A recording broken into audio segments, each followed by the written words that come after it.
When I last talked about Zen, I was discussing it as a dialogue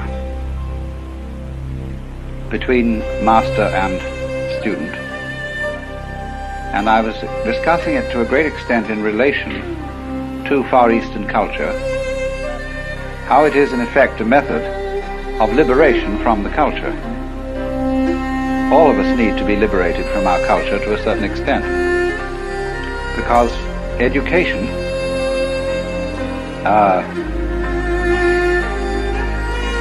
is a kind of necessary evil.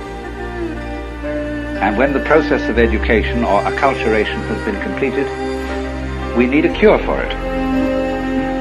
Education is like salting meat in order to preserve it for eating. But when you're ready to cook it and eat it, you need to soak some of the salt out. So in the process of being brought up by one's parents and one's teachers, you are in one way spoiled, although in another way made tolerable to live with. And so in our culture, it's increasingly fashionable to have psychoanalysis when you finish with education, so as to work out and resolve all the damage and traumatic shocks that were done to you in the process. And it's becoming something that in sophisticated circles one goes through, not because you're a mentally sick person, but because it's considered beneficial to general mental health. And this is our fumbling attempt, you see, to find a cure for our own culture. We need a cure, of course, because the thing that we lose in the course of being brought up is spontaneity. That's what's so delightful about a child, as well as so objectionable. That children are just plain spontaneous, and when they do it in a way that pleases us, we think they're delightful. And when they do it in a way that doesn't please us, we think they're horrid. And so we pretty much kill the spontaneity in them in order to get certainly that they won't be horrid and that they will be nice, but in a rather phony way. And this is such a disaster, isn't it? Because when we watch a child, say, dancing, and it's never learned it, never had a single dancing lesson, and is really just dancing for fun, we say that's delightful. Then eventually the child notices that this is a way of getting attention and becomes self-conscious about dancing, and then we send it to dancing school, and it becomes stiff and wretched. And only after many, many years of practice does the child as a dancer, now a young man or woman, recapture the spontaneity of childhood. Got to go all that long way around to get back to the thing that it once had. And it's terribly difficult. So in the same way, with we might say the general attitude to life, that a child is taught to live as a child is taught to dance. It has to observe the rules. And in so doing, this thing arises that bugs us human beings beyond belief. That is self-consciousness.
Self-consciousness is, in one sense, our pride as human beings.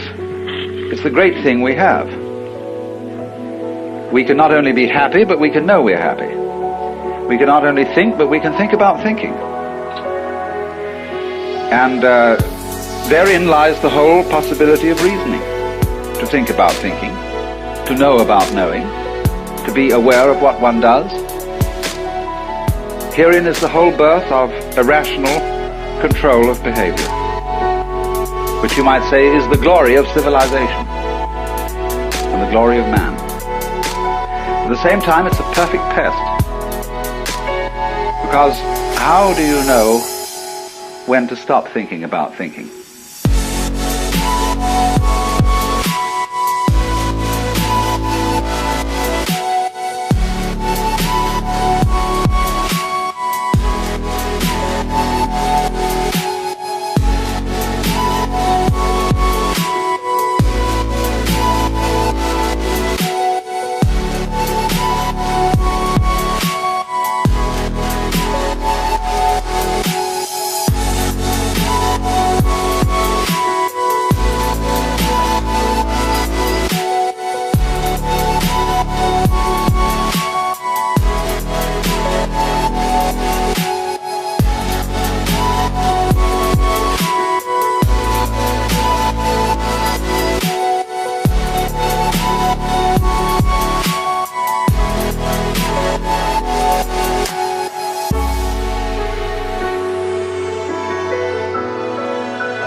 For instance, you think over a problem, you've got to make a decision. How long should you think about it? How much evidence should you collect before you take a step? You never know. Actually, what most of us do is we think about a given decision until it's a nuisance, and then or the time is too late to think about it anymore, then we do something. We never are sure that we decided the right thing. And one of the troubles about thinking about decisions is there are ever so many unpredictable variables that come into everything. And you may work out the most perfect business contract and everything is fine, but you didn't bargain for the banana skin that you were going to slip on your way to your partner's office or whatever it was. Such things couldn't be predicted in any amount of decision making. And the more we try to elaborate perfectly foolproof methods of arranging our lives, the more we find ourselves encumbered with impossible details.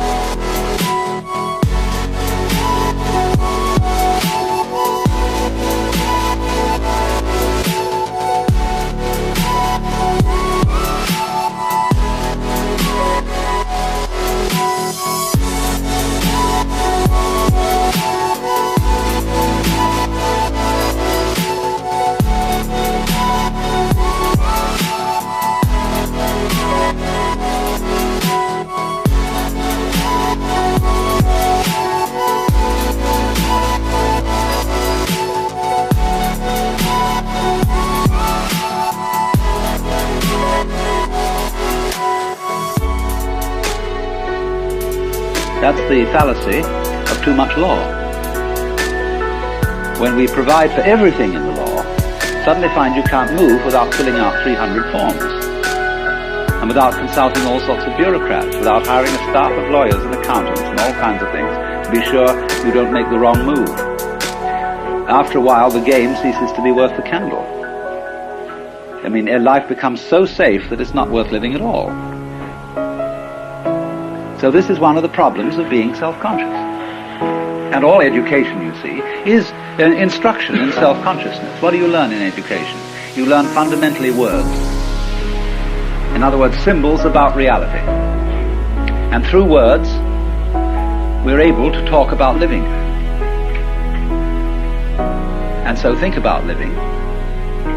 And so have knowledge about it. You see, no knowledge is academically respectable knowledge unless it's knowledge in terms of words or in terms of numbers. That is to say, in terms of a symbolic language about life.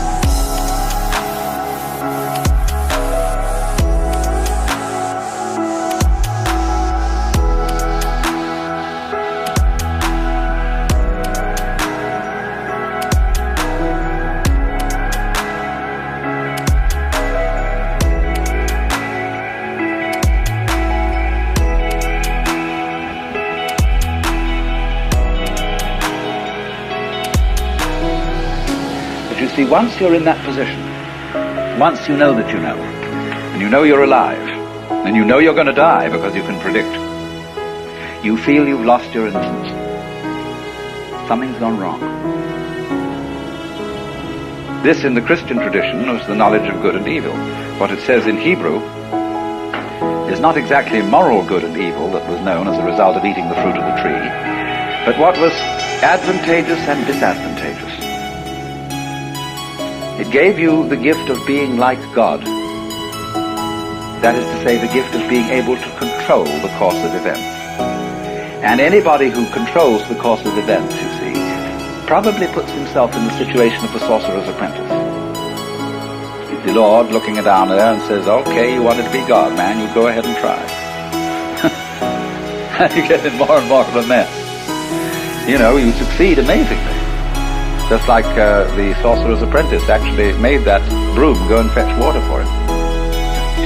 But he couldn't stop it. And as we say today, you can't stop progress.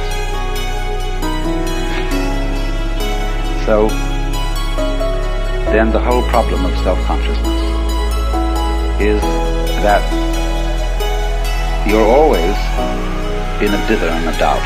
We call this anxiety.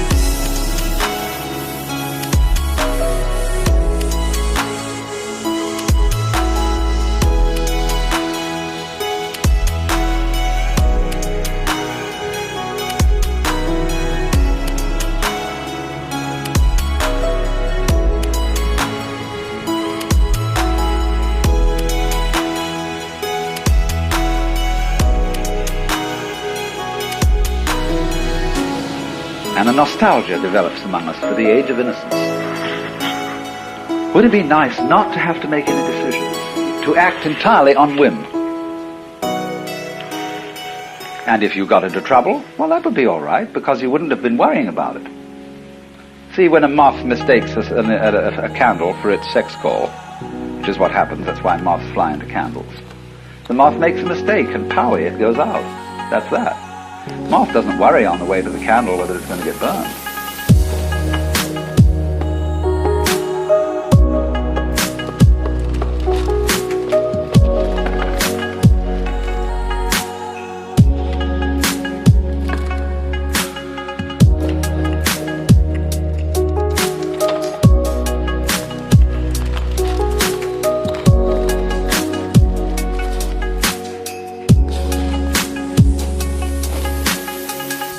And of course, the moths are sufficiently prolific so that one moth more or less lost in a candle doesn't matter. Hundreds of moths lost in candles don't matter. They just go on. And so you might imagine a human civilization where people make mistakes. And yes, they go off with a glorious bang instead of a whimper. And that's that. They wouldn't worry. They'd live magnificently. But we can't possibly go back and do that. You can't on purpose give up self-consciousness. You can't give up worrying. You can't give up thinking about yourself. And above all, you're terrified to live spontaneously, because you might do something wrong. However, the center of Zen training is to live spontaneously.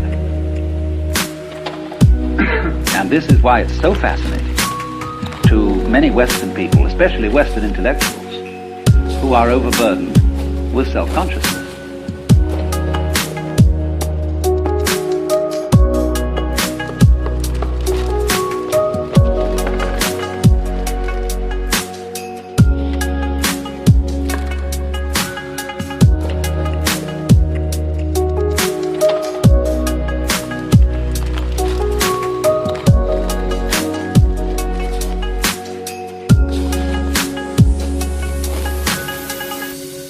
Because what fascinated people about Zen when they first heard of it through Dr. Suzuki's writings was Zen stories.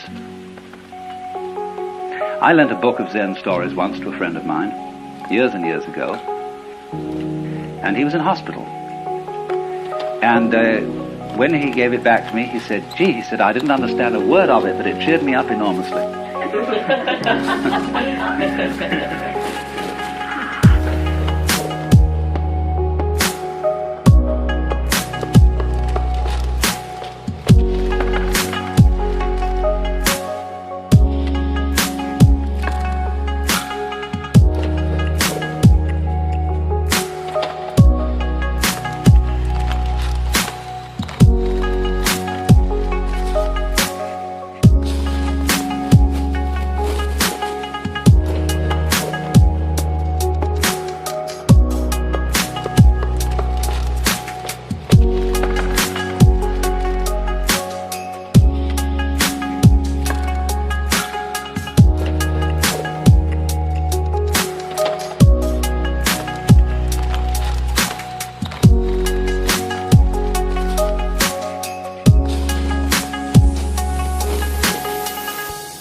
So Zen, the literature of Zen, especially the literature of Zen in its early days, in the Tang Dynasty in China, we'll say a literature that runs from approximately 700 AD to 1000 AD. This span of years is the golden age of Zen.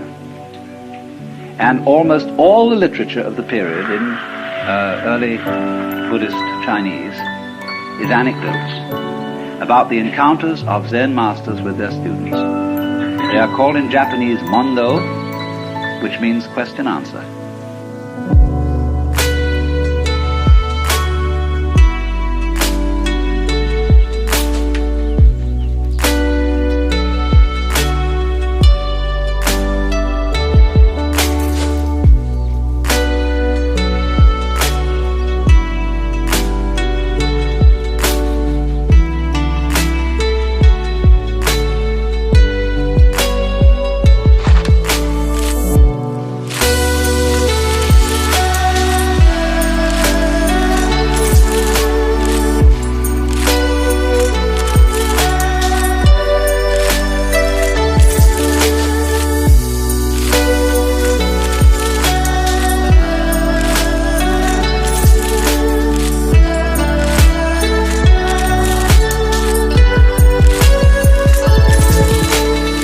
And it appears that the way of studying Zen in those days was rather unlike the way of studying it now. Now Zen is settled and is studied in communities. But in those days, Zen was a wandering thing. In other words, if you became a Zen monk, you did a great deal of traveling. And instead of sitting on your fanny most of the day, you trudged. You were walking along through prairies, mountain paths, rugged country. You were visiting master after master after master to find one who would answer your questions.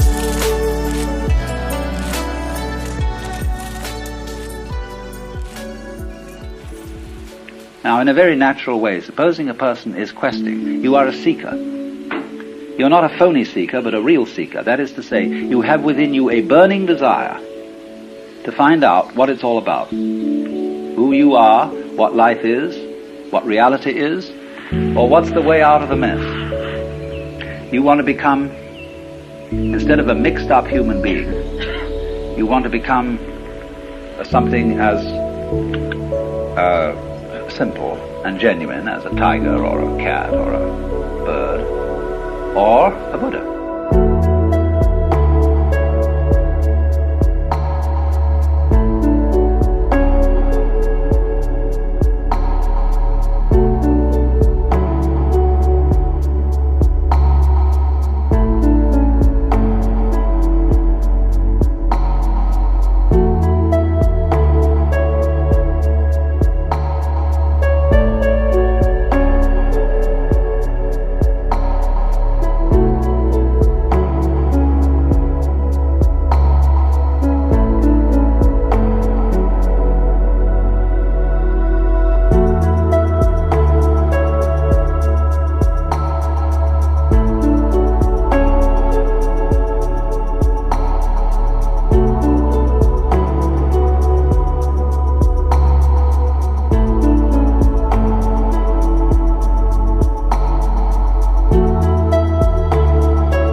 So, the those monks used to wander and wander and wander in search of a man who would answer the question.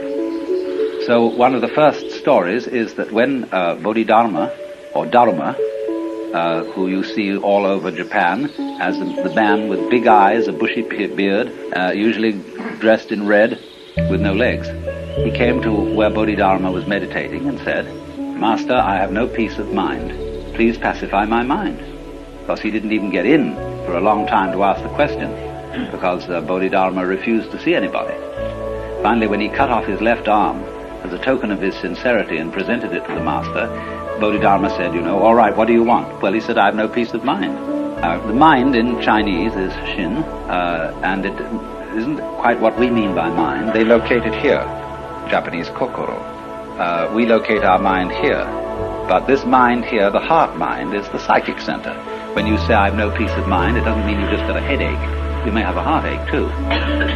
It's a more inclusive word. You might call it the center of psychic activity.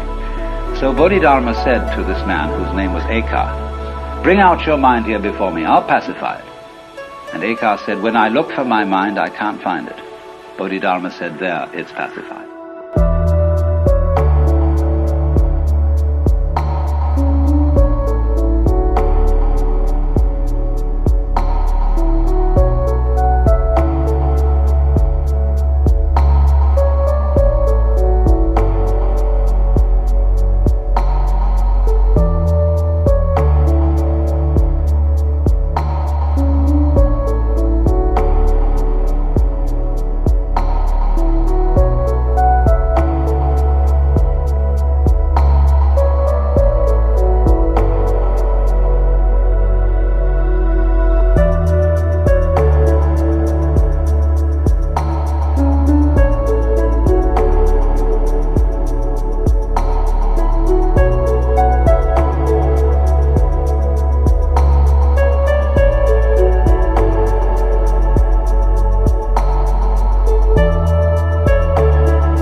Somehow this answered Eka's question.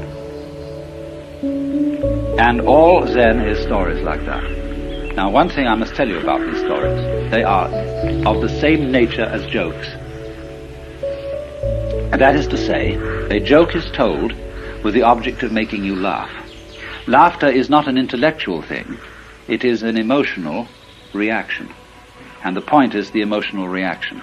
If, therefore, a joke is explained to you, you may laugh out of politeness, a throaty laugh, but you will not laugh spontaneously, a belly laugh. Now, the object of Zen stories is not to produce laughter, but to produce awakening, clarification, enlightenment, or what is called in Japanese, satori. Satori is like laughter, something that happens suddenly. You don't, as a rule, slowly begin to laugh and then laugh louder and louder. Because you see a joke instantly. A joke is always a matter of an aha. So in the same way, these stories are intended to produce an aha reaction in you of, "Oh, but I see, now it's clear."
And really, they don't contain any information.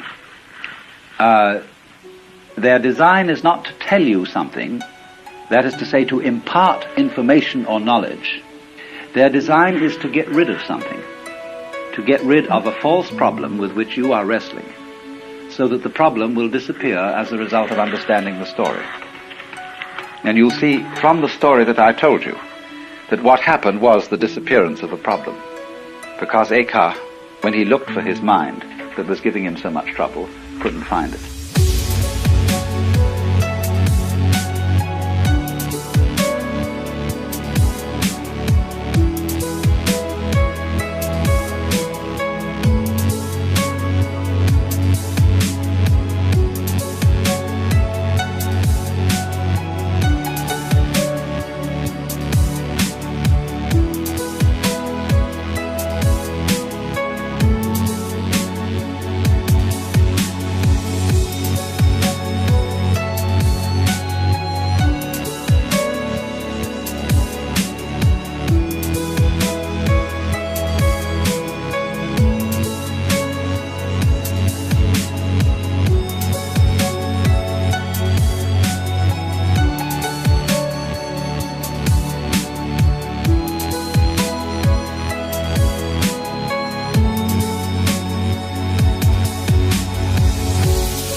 Now then, these stories go on in the most amazing ways, and I might retail a few, although some of them may be familiar to you. I'll try and choose ones that are probably less familiar.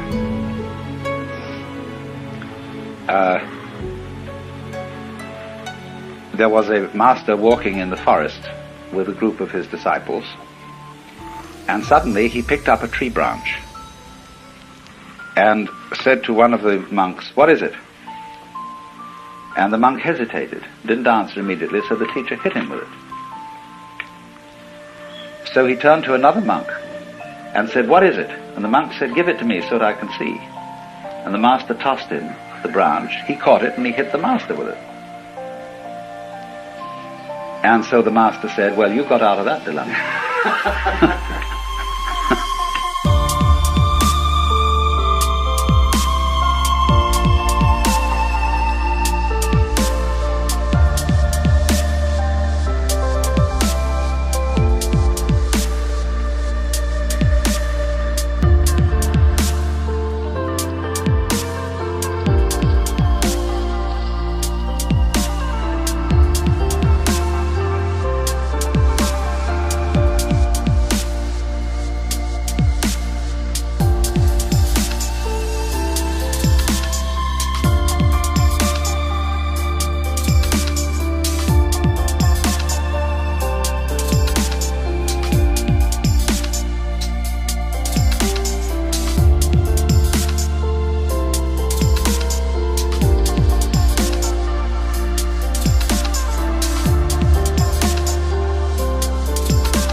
There was another occasion when an officer of the army came to a Zen master and said, "Sir, I've heard a very strange story and I want to know your answer to it.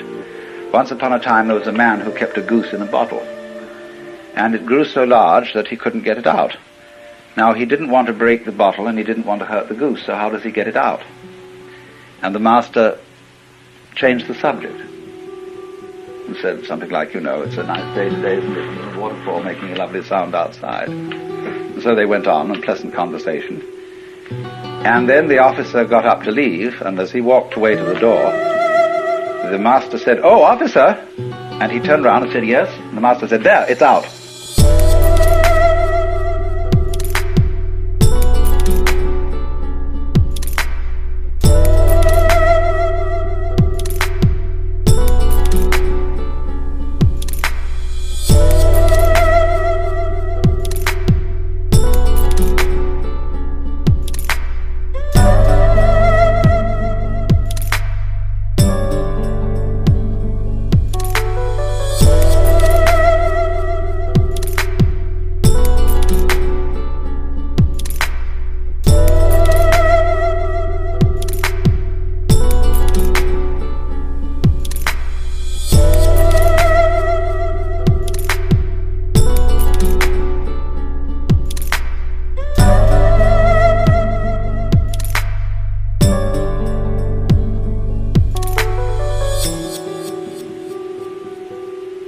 Another time, there was a famous master called Suibi. And he was asked, "What is the secret teaching of Buddhism?" And he was asked this in the lecture hall, where other monks were studying. And he said, "Wait till there's no one around and I'll tell you."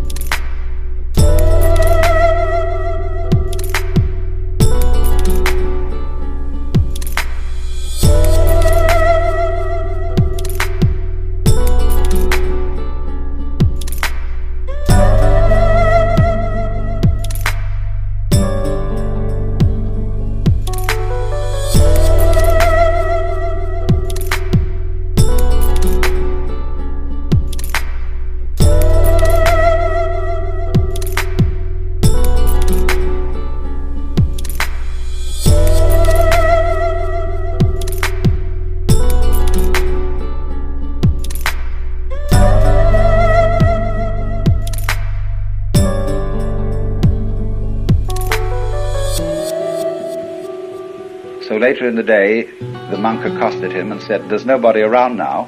What is the secret teaching of Buddhism?" So he went into the garden with this monk, and he pointed at the bamboos.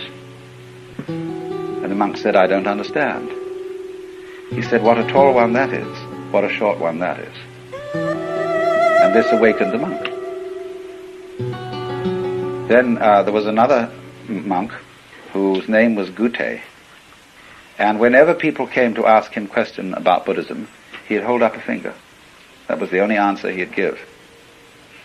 Well, he had an attendant, and one day somebody came to the temple to inquire about the teaching being given there, and the master was apparently out, and his attendant was there.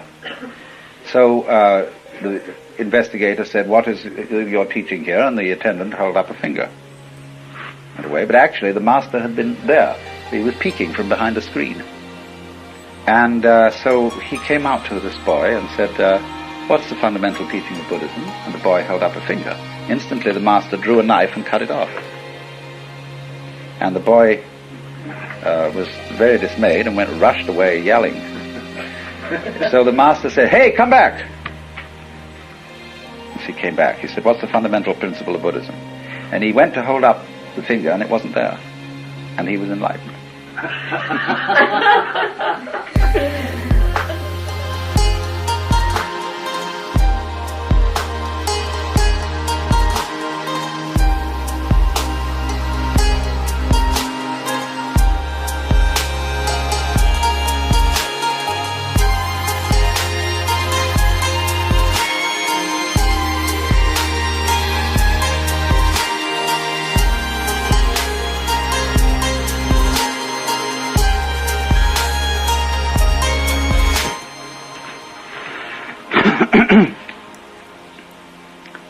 There is a Chinese god whose name is Ping Ting, and this is the god of fire.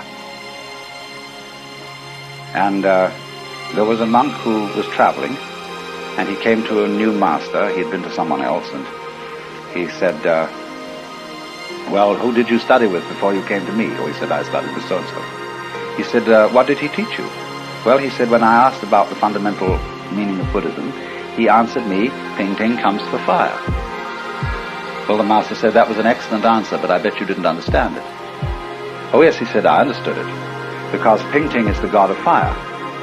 And when, if ping ting should ask for fire, that would be like me asking about Buddhism, because I'm really a Buddha already.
Master shook his head. I said, I knew it. He said, you missed the point completely.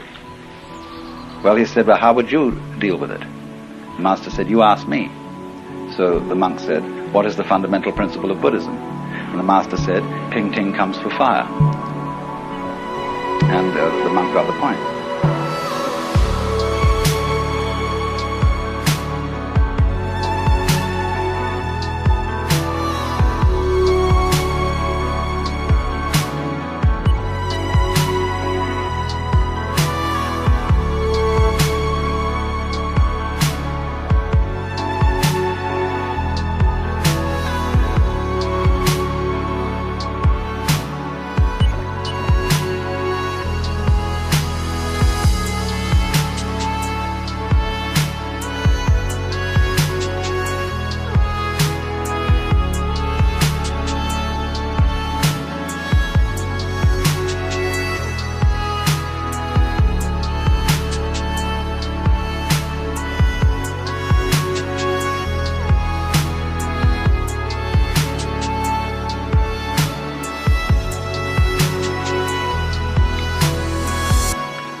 Well, you know, you can go on with these stories indefinitely. And, but you'll notice certain dynamics in them. They require, as a rule, a solution to a dilemma. Or they do something that creates what we would call a state of blockage. When you're posed with something completely unusual, and you don't know how to react to it in a normal, automatic way.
You see, if somebody says to you in the street, good morning, you say good morning, and you're not being spontaneous, you're being merely automatic.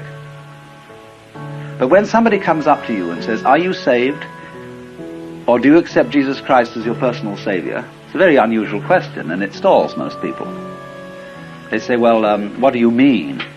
Or something funny like that, you know, or they feel embarrassed by religious questions. And, or somebody might say to you, why have you got such long toenails? When you're wearing a shoe and nobody can see it, you see. Anything that absolutely disrupts the normal flow of interchange. Well, then you're nonplussed. And the object of Zen is never to be nonplussed.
That's, you see, to be nonplussed is the real meaning of the Buddhist doctrine of what's called bonno in Japanese, which means entanglements or defilements, or attachments, we might call them. Worldly attachments.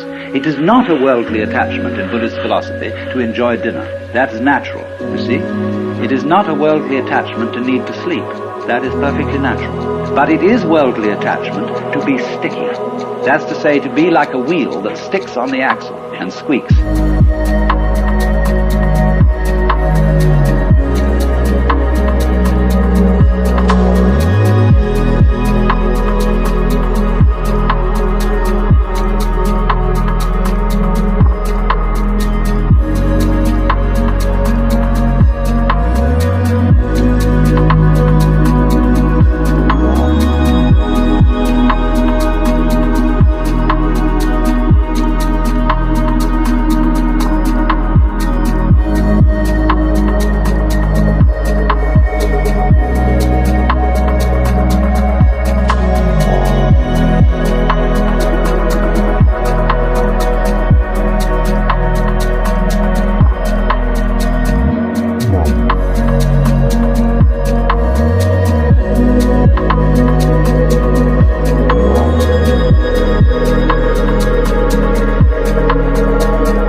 So we are sticky when we are in a certain way self-conscious. We are, as we would say, all balled up or all clutched up. And we've lost our original spontaneity.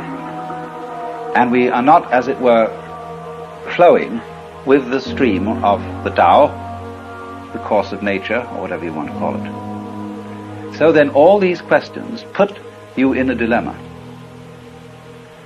And the point is to see if you can get out of the dilemma without a moment's hesitation. That doesn't mean doing it quickly, necessarily, because if you're in a hurry to give a quick answer, that itself is a form of blockage. You should all read in this connection a translation in Suzuki's book, Zen and Japanese Culture, of a letter written by Takuan, who invented pickled radishes. I told you about, you know. Those yellow daikons are called Takuan after this man. And he wrote a letter on the art of swordsmanship, where he explains the necessity of spontaneity in fencing is that if you have to stop to think about how you're going to respond to a certain kind of attack, it's too late. You'll be dead.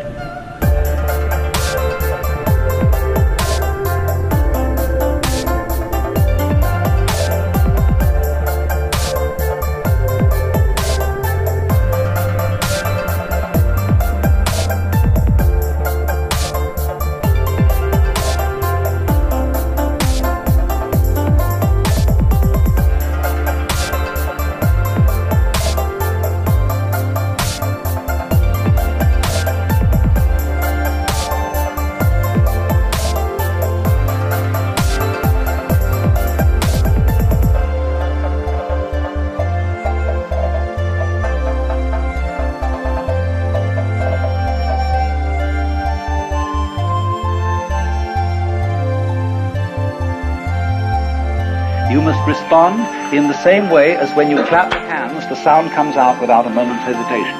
Or when you strike steel on flint, there is no waiting before the spark comes out.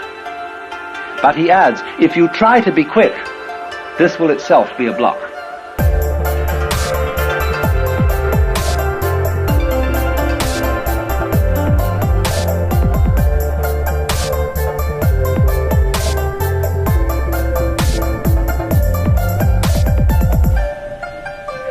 So when, you may know this, that when people are trained in the use of the sword, they get what Anne Clark bought the other day, which is a bamboo sword to start with. And you can give a person a healthy clubber with a bamboo sword without actually ruining him.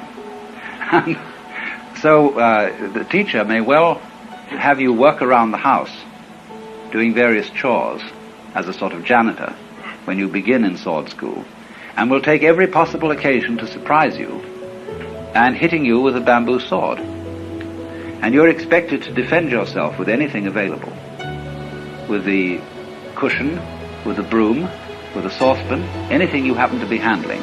Defend yourself immediately.